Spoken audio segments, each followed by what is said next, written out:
اعوذ باللہ من الشیطان الرجیم بسم اللہ الرحمن الرحیم۔ آج ہم ممتاز مفتی کی کتاب علی پور کے علی کے 17ویں حصے کا آغاز کریں گے۔ اس وقت ہم اس کتاب کا جو باب پڑھ رہے ہیں اس کا نام ہے 6 لڑکیاں۔ آئیے شروع کرتے ہیں۔ اسفند۔ شام سے دلچسپی کی ایک وجہ اور بھی تھی۔ دونوں کو اسفند یار سے بغض تھا۔ اسفند نہایت ہی محبتی اور ملنسار اور ذہین لڑکا تھا۔ وہ کسی مڈل سکول کا ہیڈ ماسٹر تھا اور ریفریشر کورس کے لیے بی اے کی کلاس میں داخل ہوا تھا۔ وہ راہ چلتے لڑکے کو روک لیتا۔ کہاں جا رہے ہو بھائی؟ کہیے وقت کیسے گزرتا ہے؟ اور اس کے قریب تر ہو جاتا اور قریب حتیٰ کہ آپ محسوس کرتے کہ ابھی وہ آپ سے بغل گیر ہو کر آپ کا منہ چوم لے گا اور اس طرح ہمیشہ کے لیے آپ کا دوست بن جائے گا۔ وہ السلام علیکم کہہ کر جی کے کمرے میں آ پہنچتا۔ بھائی تم ملتے ہی نہیں، کئی مرتبہ ہو، نہ جانے کہاں گم رہتے ہو تم دونوں۔ یار وہ ایک مشکل آن پڑی تھی۔ میں نے کہا کہ حسابی سے جا کر پوچھوں، اپنے کو تو حساب سے کوئی دلچسپی نہیں۔ یہاں اے بی کورس والے صرف تم ہو نا؟ شام کی ڈارمیٹری میں جا کر وہ شام سے پوچھتا۔ بھائی وہ میچنگ آف کیمسٹری نہیں، کوئی عطا پتہ یار بتاؤ، کچھ ہم بھی پڑھ لیں، پڑھنے کو جی نہیں چاہتا۔ ایک زمانے کے بعد پھر پڑھنے کے چکر میں پڑ گئے، اب عادت بنتے بنتے بنے گی۔ اسفند ہر ایک سے ملتا تھا، بڑے پیار سے ملتا تھا، پیار کا اظہار کرتا تھا، اپنی ذہنی کمائیگی کا اظہار بھی کرتا تھا اور محبت بھری نگاہیں بھی ڈالتا۔ قریب تر ہو کر اپنا بازو آپ کے شانے پر رکھ دیتا یا آپ کا بازو اپنی بغل میں ڈال لیتا۔ اس کے باوجود نہ جانے کیوں کسی اصول کے تحت لوگ اسفند کو بور سمجھتے تھے۔ بور کا لفظ تو خیر اس زمانے میں رائج نہ تھا، لیکن لڑکے اس سے کنی کترا جاتے تھے۔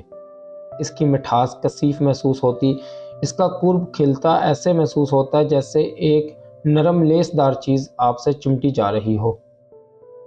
نہ جانے قدرت کے کس قانون کے تحت اسفند کے آتے ہی دفتن یاد آیا کہ آپ کہیں ضروری کام سے آپ کو جانا ہے۔ اسے دیکھ کر آپ اپنا پروگرام بدل دیتے، کسی اور سمت کی طرف جانے کا فیصلہ کر لیتے۔ شاید اس کی وجہ لڑکیاں ہوں۔ اسفند سب سے بڑا کوٹ بردار تھا۔ وہ ہر وقت لڑکیوں کے جھرمٹ میں رہتا، ہر وقت ان کا طواف کرتا، چاہے وہ واضح طور پر اس امر کا اظہار کرتی۔ موڈ آف ہے، آپ جائیے، چاہیے میں وہ اپنا ساتھ منہ موڑ لیتا یا پوچھ لیتا، کیوں اسفند صاحب آپ لائبریری کو جا رہے ہیں نا؟ لیکن اسفند اپنی جگہ سے نہ ہلتا اور ہزار طنز کے باوجود اس کے ہونٹوں پر وہ لیسدار مسکراہٹ چپکی رہتی۔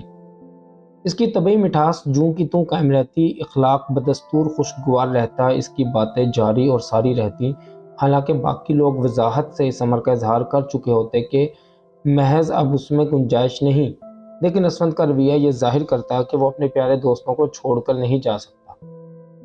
وہ بے وفا نہیں، چاہے اس کا اپنا حرج ہی کیوں نہ ہو، وہ آداب محفل کو نظر انداز کرنے کا روادار نہیں تھا۔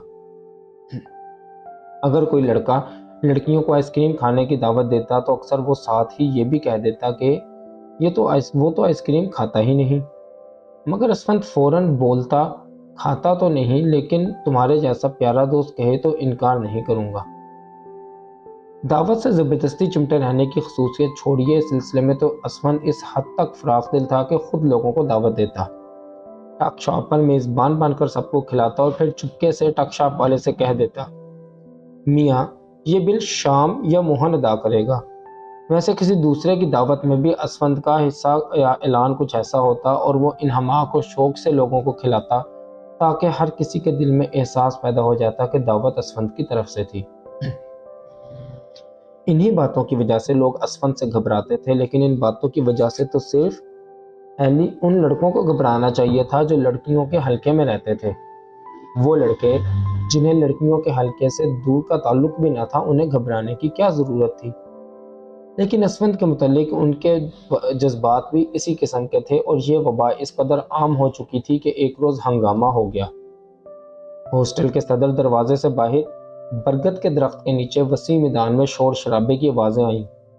تمام لڑکے بورڈنگ سے باہر نکل آئے، ادھر کالج سے بھی لڑکیاں موجود ہوئے۔ برگد کے نیچے 2 لڑکے آپس میں لڑ رہے تھے۔ لڑائی نے ہاتھا پائی کی صورت اختیار نہ کی تھی، دونوں بہت غصے سے چیخ رہے تھے۔ ابے جا بے، تیری حیثیت کیا ہے؟ کل کا لونڈا ہے، تو ہمارا کیا مقابلہ کرے گا؟ میں وہ کمینہ ہوں کہ ابے ہٹ، بڑا آیا ہے کہیں سے، میرے روبرو تیری دال نہیں گل سکتی۔ تو میرے سے واقف نہیں، شکل و صورت تو دیکھ، اپنی بھگوان کی سوگند جیسے چھپکلی ہو۔ ابے جا، ماروں گھٹنا، پھوٹے آنکھ۔ اس طرح دیر تک وہ چلاتے رہے۔ بات کیا ہے؟ لڑکوں نے چاروں طرف سے شور مچا دیا۔ بورڈنگ اور کالج میں ایک ہنگامہ ہو گیا، لڑکے بھاگے بھاگے آ پہنچے۔ چاروں طرف خبر مشہور ہو گئی کہ برگد تلے جھگڑا ہو رہا ہے۔ ایک لڑکا کہتا ہے میں کمینہ ہوں، دوسرا کہتا ہے کہ تیری کیا حیثیت ہے اپنے سامنے، میں بہت بڑا کمینہ ہوں۔ عجیب جھگڑا تھا، لہٰذا سب برگد کے درخت کی طرف بھاگے، حتیٰ کہ پروفیسر اور 6 لڑکیاں بھی آ پہنچی۔ دونوں لڑکے بڑی شدت سے چلا رہے تھے، منہ سے کف جاری تھا، آستینیں ٹنگی ہوئی تھیں جیسے بھی ہاتھا پائی کی نوبت آ جائے گی۔ میں کہتا ہوں میں کمینہ ہوں، میں، ایک چیخ رہا تھا۔ ابے جا، دوسرا کہہ رہا تھا، تو کیا ہے، تیری اوقات کیا ہے؟ جب سے لڑکوں نے جھگڑے کا انداز دیکھا تو چاروں طرف سناٹا چھا گیا۔ لڑکے فوراً تاڑ گئے کہ یہ جھگڑا نہیں، کچھ اور ہے، نہ جانے مداری کے پٹارے سے کیسا سانپ نکلے گا۔ دیر تک چیخ جاری رہی، حتیٰ کہ سب لڑکیاں آ پہنچیں۔ پروفیسر بھگت سنگھ بھی آ گئے۔ لالا جی تو دور سے تماشا دیکھتے رہے، لیکن پروفیسر بھگت سنگھ بڑے سادہ لوح اور مخلص تھے، وہ گھبرا گئے۔ انہوں نے بچاؤ کرانے کی کوششیں کی۔ عین اس وقت دونوں لڑکوں نے جھگڑے کا نقطہ عروج پیدا کر دیا۔ ایک بولا، ابے کمینگی میں تیرا باپ ہوں۔ بے جا، دوسرا چلایا، گلیسکو بیبی تو دیکھو، جمعہ 8 دن کی پیدائش ہے اور آیا ہے ہم سے مقابلہ کرنے۔ ابے میں تیرے باپ کا باپ ہوں، وہ کمینہ ہوں میں خالی کمینہ نہیں، ذلیل بھی ہوں۔ کس قدر ذلیل ہو تم؟ دوسرے نے غصے سے پوچھا۔ میں، پہلا بولا، میں پروفیسر بھگت سنگھ کا جھوٹا کھا سکتا ہوں۔ ابے بس، دوسرا چلایا، ابے میں کتے کا جھوٹا کھا سکتا ہوں۔ پہلا بولا، میں اسفند کا جھوٹا کھا سکتا ہوں۔ دوسرا خاموش ہو گیا۔ بھائی میں اسفند کا جھوٹا نہیں کھا سکتا، میں ہار گیا۔ چاروں طرف سے کہکہوں کا شور اٹھا۔ 2 لڑکوں نے بڑھ کر پہلے لڑکوں کو شانوں پر اٹھا لیا اور اسے لے بھاگے۔ جیت گیا۔ وہ چلا رہے تھے، اس سے بڑی ذلت نہیں ہو سکتی، زندہ باد شام، زندہ باد شام۔ ارے، ایلی حیرت سے چلایا، یہ تو شام ہے۔ ادھر اسفند کھڑا مسکرا رہا تھا جیسے کوئی بات ہی نہ ہو، جیسے شام نے اس کا نام ہی نہ لیا ہو، اور لیا بھی ہو تو محض مذاق اور تفریح کے طور پر لیا ہو۔ لیکن بھگت سنگھ چلاتے جا رہے تھے، نالائکوں نے میرا نام خواہ مخواہ لے دیا۔ ارے میں تو گرو کا پیارا ہوں، مجھے کیوں گھسیٹتے ہو اپنے جھگڑوں میں؟ پھر شام چپکے سے ایلی کے کان میں کہہ رہا تھا، وہ پچھاڑا ہے آج کے سالہ کبھی اٹھ نہ سکے گا۔ اور اسفند یوں دیکھ رہا تھا جیسے پوچھ رہا ہو، کسے بھائی؟ اس روز رات کو بورڈنگ میں بہت ہنگامہ ہوا۔ ہر ڈارمیٹری میں لڑکے اس ڈرامے کو دہرا رہے تھے جو اس شام برگد کے درخت کے نیچے شام نے کھیلا تھا۔ میں کمینہ ہوں۔ ایک ڈارمیٹری سے آواز آتی، ابے تیری کیا ہمت ہے جو ہمارے ہوتے ہوئے یہ دعویٰ کرے؟ دوسری ڈارمیٹری سے کوئی چلاتا، ابے جا بے۔ تیسری ڈارمیٹری سے شور بلند ہوتا۔ اوپر چوبارے میں کھڑے لالا جی مسکرا رہے تھے۔ میں کہتا ہوں بھائی، وہ کہہ رہے تھے، اس بات کا فیصلہ تو شام کو ہو چکا، اب کوئی اور دعویٰ کرو۔ ڈائننگ ہال میں، کامن روم میں، لان میں، ہر جگہ لڑکے باتیں کر رہے تھے۔ یار شام نے وہ مار دی ہے اسفند کو کہ چاروں شانے چت گریا ہے۔ ارے لڑکیوں کو دیکھا تھا، مارے ہنسی کے پیٹ میں بل پڑ رہے تھے۔ اب اسفند کا لڑکیوں پر جادو نہیں چلے گا۔ اندر شام کہہ رہا تھا، یار اپنی محنت بیکار گئی، اسفند پر تو کوئی اثر ہی نہیں ہوا۔ مجھ سے پوچھ رہا تھا، یار یہ گڑبڑ کس بات پر تھی؟ اپنی سمجھ میں نہیں آیا کچھ۔ اب بتاؤ ایسے آدمی سے کوئی کیا کرے؟ ارے نہیں یار، بنتا ہے، ایک نے جواب دیا۔ ہاں، اندر سے تو چکنا چور ہو گیا ہے۔ نہ، چکنا چور نہیں، دوسرا بولا، بھئی وہ تو مٹی کا پہلوان ہے، ادھر گرایا ادھر اٹھ کھڑا ہو گیا۔ بھگوان جانے، ٹھیک کہتے ہو، شام ہنسنے لگا۔ مٹی کے پہلوان کو کون گرا سکتا ہے؟ چلو آج سے ہم نے اسے بخش دیا، معاف کر دیا۔ شام کے اعلان پر ہاسٹل کے سب لڑکے تلملا اٹھے، چاروں طرف شور مچ گیا۔ ارے یار سنا تم نے؟ اتنی بڑی فتح حاصل کرنے کے بعد شام اسفند سے ہار گیا۔ نہیں یار، اسفند نہیں ہار سکتا، جا کر پوچھ لو۔ لڑکے شام کے پاس آئے۔ لڑکوں کو اس کا بہت غم تھا۔ اسفند کو بچھاڑنے کے لیے شام ان کا واحد پہلوان تھا۔ اگر اس نے بھی میدان چھوڑ دیا تو ہوگا کیا؟ یہ خیال ان کے لیے سہانے روح ہو رہا تھا۔ سبھی چاہتے تھے کہ اسفند کے ساتھ جنگ جاری رہے، اگرچہ کسی کو بھی علم نہ تھا کہ وہ اسفند کے خلاف کیوں تھے۔ اسفند نے کبھی کسی لڑکے کو شکایت کا موقع نہیں دیا تھا۔ اس کے باوجود اسفند ایک ایسا پلپلا کیڑا تھا کہ ہر لڑکے کا جی چاہتا تھا کہ پاؤں سے مسل دے۔ جیکے کی ناک پر ڈھیر لگے ہوئے تھے، لہٰذا وہ چلا رہا تھا، یہ سب کیا ہے، کیا ہے یہ دکھلاوا، اور کیا مقصد یہ ہے کہ لڑکیوں پر اثر ڈالا جائے؟ ایلی خاموش بیٹھا اس کی طرف دیکھ رہا تھا۔ خالی ایگزیبیشن، خالی کیوں غلط ہے؟ اس نے ایلی کو مخاطب کر کے پوچھا۔ ٹھیک ہے، ایلی نے جواب دیا، بڑا بدماش ہے یہ شام، لڑکیوں کے دل میں اپنی جگہ بنا رہا ہے۔ عین اس وقت گاما نوکر داخل ہوا۔ کیوں گامے، کیا بات ہے؟ جیکے نے پوچھا۔ اندر مہاراج۔ جی وہ، گاما بولا، شام بابو نے حلوہ بھیجا ہے، کہتے ہیں گاؤں سے آیا ہے۔ حلوہ دکھاؤ نا۔ ارے یہ تو گاجر کا ہے۔ جیکے پلیٹ کو دیکھ کر چلایا۔ حلوے کو دیکھ کر اس کی ناک سکڑ کر اپنی جگہ پر آ گئی۔ اچھا، وہ بولا، جا کر شام بابو سے کہو ہم نے تمہاری سب خطائیں معاف کر دی۔ کیا کر دی؟ گاما پوچھنے لگا۔ لڑکیوں کو خوش کرنے کے لیے جو تماشا کھیلا ہے شام نے، جیکے نے وضاحت کی۔ اجی جو تماشا پچھلے سال ہوا تھا اس کا تو جواب نہیں ہے؟ جیکے نے حیرت سے گامے کی طرف دیکھا۔ گاما مسکرا کر بولا، جی یہ تو کچھ بھی نہیں، جی پچھلے سال ایک بابو تھے ایس بی میں، انہوں نے تو حد کر دی تھی، ساتھ کے ساتھ لڑکیوں کو ساتھ لیے پھرتے تھے، بس سمجھ لو اندر مہاراج تھے وہ اپنے وقت کے۔ ساتھ لیے پھرتے تھے، ساتھ کی ساتھ؟ ایلی نے حیرت سے دہرایا۔ جی، گاما بولا، کالج والوں نے دھمکیاں دیں، لالا جی نے کہا نکال دیں گے بورڈنگ سے، پرنسپل نے لکھ کر بھیج دیا کہ کالج سے نام کاٹ دو، پر اس پٹھے نے ذرا پرواہ نہ کی، اور خدا جھوٹ نہ بلوائے بابو جی، ہر روز رات کے وقت وہ یہاں آ جاتی تھی، سب لڑکیاں بورڈنگ کے باہر لان میں، اور بابو جی دیوار پھلانگ کر باہر نکل جاتے تھے لان میں، پھر وہ آدھی رات تک وہاں گھومتے رہتے تھے، سب کو معلوم ہوتا کہ وہ کالج کے لان میں گھوم رہے ہیں، لالا جی کو بھی پتا ہوتا۔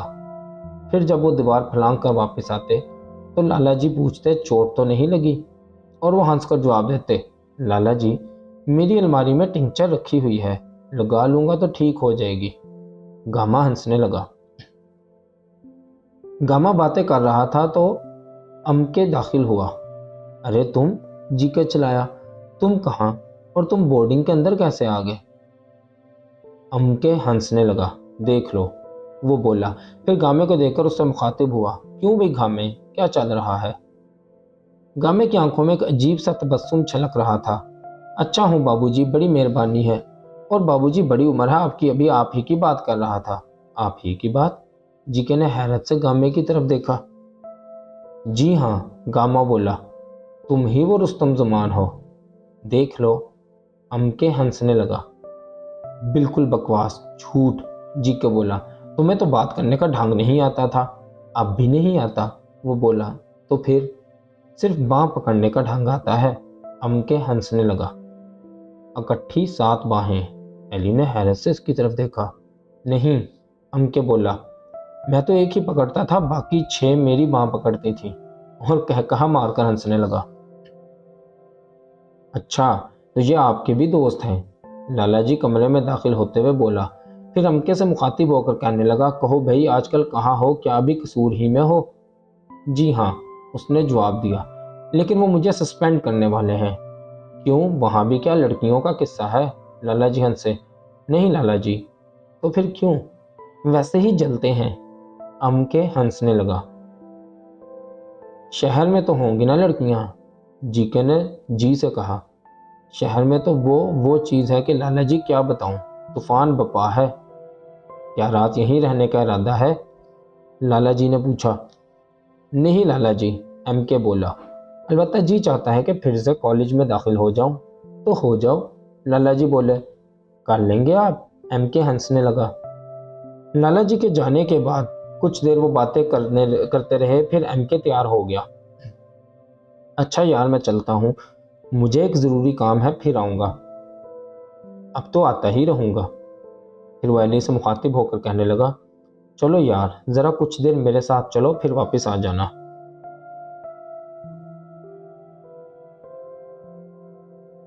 زنانہ ہاسٹل۔ دیر تک ایم کے اور ایلی لاہور کی ویران سڑکوں پر چلتے رہے۔ ایک دو مرتبہ ایلی نے کہا، مجھے اب جانے دو یار، لیکن ایم کے نے بس تھوڑی سی اور دور کہہ کر اسے مطمئن کر دیا۔ پھر وہ لڑکیوں کی باتوں میں مصروف ہو گئے اور ایلی کو خیال ہی نہ رہا کہ اسے واپس جانا ہے اور نامنوس علاقے میں ہو اتنی دور نکل آیا ہے کہ واپس بورڈنگ میں پہنچنا مشکل ہو جائے گا۔ ایم کے اسے ٹریننگ کالج میں لڑکیوں سے متعلق کارنامے سنا رہا تھا۔ ایک وسیع کوٹھی کے سامنے ایم کے رک گیا۔ کوٹھی کے چاروں طرف قد آدم دیوار بنی ہوئی تھی اور سڑک کی جانب ایک بہت بڑا دروازہ تھا۔ ایک بات مانو گے؟ اس نے ایلی سے کہا، اگر تم صرف 15 منٹ یہاں میرا انتظار کرو تو میں اپنے دوست سے مل کر واپس آ جاؤں گا، پھر ہم اکٹھے واپس جائیں گے۔ تم بورڈنگ چلے جانا اور میں بھاٹی دروازے چلا جاؤں گا۔ اس وقت آدھی رات ہو چکی تھی۔ ایلی اس ویران جگہ انتظار کرنے کے لیے تیار نہ تھا، لیکن یہاں سے واپسی کے رستے کا بھی تو علم نہ تھا۔ اس لیے مجبوری میں اس نے ایم کے کی بات مان لی اور بڑے دروازے کے قریب ایک پتھر پر بیٹھ گیا۔ دیر تک ایلی وہاں بیٹھا رہا، پھر وہ گھبرا کر ٹہلنے لگا۔ ایم کے کو گئے تقریباً آدھ گھنٹہ ہو چکا تھا۔ دور کسی گھڑی نے 12:30 بجائے۔ اسے سمجھ میں نہیں آ رہا تھا کہ کیا کرے۔ ٹہلتے ٹہلتے تھک کر وہ بیٹھ گیا۔ دفتن مکان کے اندر سے شور اٹھا، لوگ دوڑ رہے تھے۔ کون ہے؟ کیا ہے؟ دو ایک عورتیں چیخ رہی تھیں۔ ایلی وہ آوازیں سن کر چونکا۔ پھر اس نے سمجھا شاید کوئی بات ہوگی کوئی بات۔ پھر قریب ہی لوگ چل پھر رہے تھے، ٹھک ٹک ٹک جیسے کوئی اونچی آواز میں چھڑیاں فرش پر مار رہا ہو۔ پھر دھڑام سے صدر دروازہ کھل گیا۔ کچھ لوگ لالٹین اٹھائے باہر نکل آئے۔ ایلی بیٹھے بیٹھے چپ چاپ ان کی طرف دیکھ رہا تھا۔ نہ جانے کون ہیں یہ لوگ، وہ سوچ رہا تھا۔ ایک نوجوان ہاتھ میں لٹ سنبھالے، دوسرے میں لالٹین پکڑے اس کے قریب آ گیا۔ اس کے پیچھے دو مرد تھے اور ایک ادھیڑ عمر کی میم تھی۔ کون ہو تم؟ اس نے درست لہجے میں پوچھا۔ میں ہوں، ایلی نے جواب دیا۔ یہاں کیوں بیٹھے ہو؟ تھک گیا تھا، بیٹھ گیا، ایلی نے بے پرواہی سے کہا۔ اس پر میم آگے بڑھی اور انگریزی میں پوچھنے لگی، زنانہ بورڈنگ ہاؤس کے سامنے بیٹھنے کا مطلب؟ زنانہ بورڈنگ ہاؤس؟ ایلی نے حیرت سے اس کی طرف دیکھا۔ مجھے یہ معلوم نہ تھا۔ ایلی اٹھ بیٹھا، آئی ایم سوری، لیکن تم ہو کون؟ وہ بولی۔ زنانہ بورڈنگ کا نام سن کر ایلی کو خیال آیا کہ ضرور ایم کے نے کوئی شرارت کی ہوگی۔ اس خیال پر وہ محتاط ہو گیا۔ دیکھیے محترمہ، وہ بولا، میں راہ گیر ہوں، بھاٹی دروازے جانا ہے، تھک گیا تو ذرا سستانے بیٹھ گیا، مجھے علم نہ تھا کہ یہ زنانہ بورڈنگ ہے۔ کیا کرتے ہو؟ وہ بولی۔ پردیسی ہوں، کام سے لاہور آیا ہوں۔ وہ غور سے ایلی کی طرف دیکھنے لگی، پھر اس کا رویہ بدل گیا۔ بولی، تم نے ادھر سے کوئی آدمی گزرتے ہوئے نہیں دیکھا ہے کیا؟ نہیں تو، وہ بولا۔ کیوں، کیا بات ہے؟ یہاں چوری کی وارداتیں ہو رہی ہیں آج کل۔ وہ بولی، اچھا؟ ایلی نے کہا، تو مجھے چلے جانا چاہیے یہاں سے۔ ٹھہرو، لالٹین والا جوان چلایا۔ نہیں نہیں، جانے دو، شریف آدمی ہے، میم نے کہا اور ایلی چپ چاپ چلتا رہا۔ ابھی چند ہی قدم چلا ہوگا کہ اندھیرے سے ایک سایہ اس کی طرف لپکا۔ وہ گھبرا کر رکا۔ ڈر گئے کیا؟ ایم کے کی آواز آئی۔ ارے تم ہو؟ ہاں میں ہوں۔ کسی سہیلی سے ملنے آئے تھے کیا؟ ارے یار، وہ بولا، مصیبت یہ ہوئی کہ دیوار پھلانگتے ہوئے کسی چوکیدار نے دیکھ لیا۔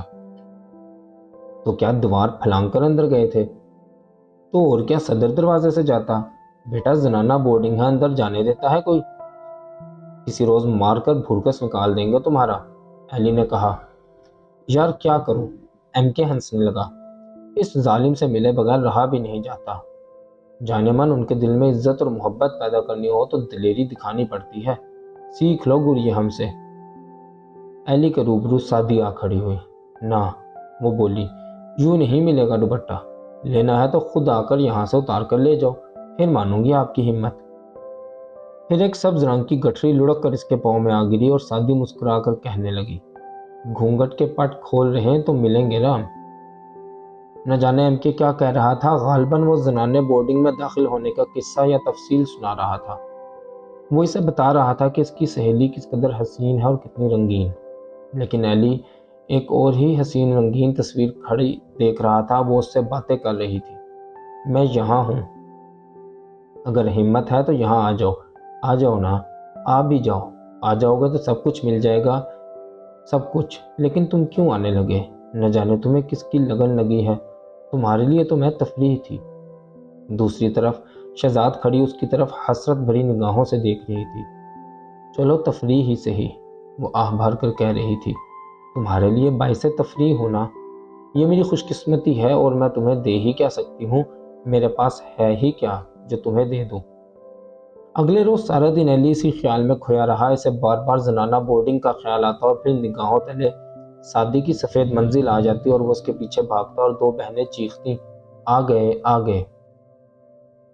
سارا دن وہ اسی خیال میں کھویا رہا۔ شام کے وقت وہ چپ چاپ کالج کے لان کے ایک اندھیرے کونے میں جا بیٹھا۔ اس کا جی نہیں چاہتا تھا کہ کسی سے ملے یا کسی کے بھی پاس بیٹھے۔ زرد دوپٹہ۔ لان میں بیٹھے بیٹھے دفتن اسے احساس ہوا کہ قریب ہی کوئی ٹھنڈی آہیں بھر رہا ہے۔ وہ چونکا، سامنے پیڑ کے پیچھے کوئی بیٹھا تھا، شاید کوئی لڑکی ہو۔ وہ گھبرا گیا، لیکن اس نے اٹھ کر جانا مناسب نہ سمجھا۔ پھر کچھ دیر کے بعد پودے کے پیچھے کسی نے ماچس جلا کر سگریٹ سلگایا۔ ارے! شام کو پہچان کر وہ چلایا، تم ہو شام؟ وہ بولا۔ شام اسے دیکھ کر گھبرا گیا۔ شام، آہیں کیوں بھر رہے تھے؟ ایلی نے پوچھا۔ اب عمر بھر آہیں ہی بھروں گا اور کیا، لیکن کیوں؟ یار کیا بتاؤں، شام بولا۔ مسخروں نے میری منگنی ایک ایسی لڑکی کے ساتھ کر دی ہے جو زرد دوپٹہ اوڑھتی ہے، تو کیا ہوا؟ اپنی تو زندگی ہی تباہ ہو گئی۔ کیوں؟ کیا وہ خوبصورت نہیں؟ جو سر پر زرد دوپٹہ اوڑھ سکتی ہو وہ کیا خوبصورت ہو سکتی ہے؟ تمہیں نہیں معلوم الیاس؟ شام دفتن سنجیدہ ہو گیا۔ میں ایسی لڑکی سے محبت نہیں کر سکتا جو زرد دوپٹہ اوڑھتی ہو۔ وہ بے حد سنجیدہ تھا۔ شام اور یوں سنجیدہ ہو، یہ بات ایلی کے لیے حیران کن تھی۔ لیکن تمہاری منگنی کب ہوئی؟ ایلی نے پوچھا۔ آج، ابھی وہاں سے آ رہا ہوں۔ چلو یار چلیں، کہیں چلیں، کسی ایسی جگہ چلیں جہاں جا کر کھو جائیں، سب بھول جائیں۔ ایلی چپ چاپ اس کے ساتھ ہو لیا۔ کچھ دیر تو وہ خاموشی سے چلتے رہے، پھر شام سے ضبط نہ ہو سکا اور وہ باتیں کرنے لگا۔ دراصل وہ اپنی دل کی بھڑاس نکالنا چاہتا تھا۔ وہ چاہتا تھا کہ سب کچھ اس کو بتا دے، سب کچھ، اور اپنے دل کو ہلکا کر لے۔ اس کے انداز بیان میں دکھ تھا، اس کے تبسم میں آہ بھری ہوئی تھی اور طنز تھا۔ مجھے کسی سے محبت کرنی پڑے گی، ہاں، ابھی، فوراً، ورنہ زندگی کیسے کٹے گی؟ لیکن مجھ سے محبت کرنے والا کوئی بھی تو نہیں۔ ماتا جی بیچنے ہی نہیں دیتی۔ کوئی بڑی بہن ہوتی تو شاید میری بن جاتی، میری کوئی بہن بھی نہیں۔ اور پتا جی؟ لیکن کبھی پتا نے بھی محبت کی ہے؟ آج تک مجھ سے کسی نے محبت نہیں کی، اور اب تو انہوں نے میرا ناتا ایسی لڑکی سے جوڑ دیا ہے جو زرد دوپٹہ اوڑھتی ہے۔ مجھ سے زیادہ دکھی کون ہوگا؟ وہ باتیں کیے گیا اور ایلی چپ چاپ سنتا رہا۔ ارے! انہوں نے تعجب سے اس گلی کی طرف دیکھا جس کی طرف لوگ بھاگے جا رہے تھے۔ ان کے گلے میں ہار تھے، ہونٹوں پر تبسم اور انداز میں عجب جوش و خروش تھا۔ یہاں کیا شادی ہے؟ شام نے پوچھا۔ معلوم نہیں، ایلی نے جواب دیا۔ مسلمانوں کی معلوم ہوتی ہے، شاید۔ اور بیٹا، چلو یار چلیں، ہم بھی شادی میں شریک ہو جائیں، دیکھیں تو بن بلائے مہمان بننے میں کیا مزہ ہے۔ گلی میں داخل ہوتے ہی شام نے حیرت سے چیخ سی ماری۔ ارے! وہ بولا، یہ تو چکلا ہے، سب بیسوائیں بیٹھی ہیں۔ پہلی مرتبہ شام کی ہنسی میں دکھ کا عنصر نہ تھا۔ آؤ یار آؤ، وہ ایلی کی طرف چلایا۔ دیکھیں تو یہ نظارہ بھی تو شادی سے کم نہیں۔ گلی میں جگہ جگہ کھلے دروازوں اور کھڑکیوں میں بیسوائیں بیٹھی تھیں۔ ہر بیسوا کے سامنے گاہک کھڑے اس کی طرف گرسنہ نگاہوں سے دیکھ رہے تھے۔ کچھ ویسے ہی گھور رہے تھے، کچھ اس کو چھیڑ رہے تھے۔ پہلے ہی کھلے دروازے پر شام رک گیا۔ کچھ دیر تو وہ اسے جانچتا رہا، پھر وہ بھول گیا کہ وہ کہاں ہے اور اس کی منگیتر کس رنگ کا دوپٹہ پہنتی ہے اور وہ کالج کا طالب علم ہے۔ وہ اسے خصوصی رنگ میں چہکنے لگا۔ کیوں جی؟ وہ بیسوا سے مخاطب ہو کر بولا۔ کوئی ہے مال وال؟ بیسوا نے گھور کر اس کی طرف دیکھا اور پھر مسکرا دی۔ دروازے کے سامنے کھڑے لوگوں نے شام کی طرف دیکھا۔ ان کی نگاہوں میں حیرت جھلکی۔ کوٹ پتلون میں مسکراتا ہوا نوجوان لڑکا اس گلی میں شاید کبھی نہ دیکھا گیا تھا، چونکہ وہ جگہ مزدوروں اور جاٹوں کے لیے مخصوص تھی اور سب بیسوائیں نچلے درجے کی تھی۔ ہے کوئی مال وال؟ شام نے پھر اپنا سوال دہرایا۔ بیسوا پھر مسکرائی اور اپنی چتون سے اشارہ کیا، جیسے کہہ رہی ہو بہت ہے، آ جاؤ۔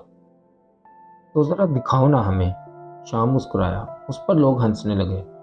کچھ ہو تو دکھائے، ایک نے کہا مارا۔ سب لٹا ہوا ہے، دوسرا بولا۔ نہیں نہیں، ضرور کچھ چھپا کر رکھا ہوگا، شام بولا۔ کیوں، مہارانی ہے نا یہ بات؟ بیسوا نے اپنی آنکھیں شام کی آنکھوں میں ڈال دیں۔ اندر صندوق میں ہوگا، ایک بولا۔ یہاں تو نہیں۔ دوسرے نے کہا۔ صندوقچی تو لوٹ گئی۔ بیسوا نے غصے بھری نگاہ سے لوگوں کی طرف دیکھا اور دروازہ بند کر لیا۔ لوگوں نے کہا لگایا اور دوسرے دروازے کی طرف چل پڑے۔ شام کی باتوں پر علی خواہ مخواہ شرمندگی محسوس کر رہا تھا۔ ایسی بے تکلف باتیں کرنا اور پھر ایسی جگہ جہاں پائے جانا بھی باعث شرم تھا۔ نہ جانے شام کو کیا ہو گیا ہے۔ چلو چلیں، اس نے شام سے کہا، یہ جگہ ٹھیک نہیں۔ جائیں گے کہاں؟ وہ بولا۔ دیکھو تو کتنی رونق ہے، ایسی جگہ کہاں ملے گی ہمیں؟ واہ! دوسرے دروازے پر جا کر وہ چلایا۔ دیوی، یہ کیا قمیض پہن رکھی ہے، سبز رنگ کی؟ چھی چھی، سرخ قمیض پہنو تو ہمیں جوش بھی آئے۔ بیسوا نے اس کی طرف دیکھا۔ خالی باتیں ہی بناؤ گے یا آؤ گے بھی؟ کیوں نہیں آئیں گے؟ وہ چلایا۔ آئیں گے، ضرور آئیں گے۔ تو پھر آ جاؤ۔ وہ نہایت کبھی انداز سے ننگے اشارے کرنے لگی۔ آ گئی جوش میں بھئی، ایک بولا۔ خود جوش میں آنے کا فائدہ، ہمیں جوش دلائے تو بات ہے، شام چلایا۔ لوگ ہنسنے لگے۔ بھئی بات تو ٹھیک ہے، ایک نے کہا۔ بیسوا نے نہایت بے حیائی سے اپنی قمیض اتار دی اور لپک کر سرخ قمیض کھونٹی سے اتار کر پہننے لگی۔ اس کی میلی انگیاں دیکھ کر سب چلانے لگے۔ ذرا آہستہ، اتنی جلدی اچھی نہیں ہوتی، شام نے کہا۔ سرخ قمیض پہن کر وہ شام سے مخاطب ہو کر بولی، اب مرد کا بچہ ہے تو آ۔ میں تو مرد ہوں، وہ بولا، بچہ نہیں ہوں۔ اس پر لوگ ہنسنے لگے۔ تو پھر آنا، وہ بولی۔ آئیں گے، کل آئیں گے، یہ کہہ کر وہ آگے چل پڑا۔ اس طرح وہ ہر جگہ رک کر باتیں کرتا رہا۔ ایلی کو اس پر غصہ آ رہا تھا۔ فضول ایسی باتیں کرتا رہا، نہ جانے شام کو کیا ہو گیا ہے، اور پھر ایسی غلیظ جگہ اور وہ عورتیں، لا حول ولا قوت، وہ کیا عورتیں تھیں؟ دفتن شام کی نگاہ ایک اندھیری کوٹری پر پڑی جہاں کوئی بتی روشن نہ تھی اور دروازے کے باہر ایک بڑھیا بیٹھی حقہ پی رہی تھی۔ ارے، وہ چلایا، یہ دادی اماں یہاں کس امید پر بیٹھی ہے؟ آؤ الیاس، آؤ۔ اس کے قریب جا کر شام کہنے لگا، مائی تم یہاں کس لیے بیٹھی ہو؟ وہ خاموش بیٹھی حقہ پیتی رہی۔ کیا تم بھی بیٹھی ہو؟ شام نے اپنا سوال پھر دہرایا۔ دکھتا نہیں، وہ بولی۔ کیا تمہارے پاس بھی کوئی آتا ہے مائی؟ شام نے پوچھا۔ بیٹا، اتنا ہی ترس آتا ہے تو تم خود کیوں نہیں آ جاتے؟ وہ نہایت بے شرمی سے کہنے لگی۔ شرم کے مارے علی ڈوب گیا، پھر وہ بھاگ پڑا۔ ارے ٹھہرو تو، میں نے کہا ٹھہرو نا۔ شام چلا رہا تھا لیکن ایلی بھاگے جا رہا تھا۔ پیچھے پیچھے شام آ رہا تھا اور گلی کے سب تماش بین ان کی طرف دیکھ رہے تھے۔ باقی انشاءاللہ اگلی ویڈیو میں۔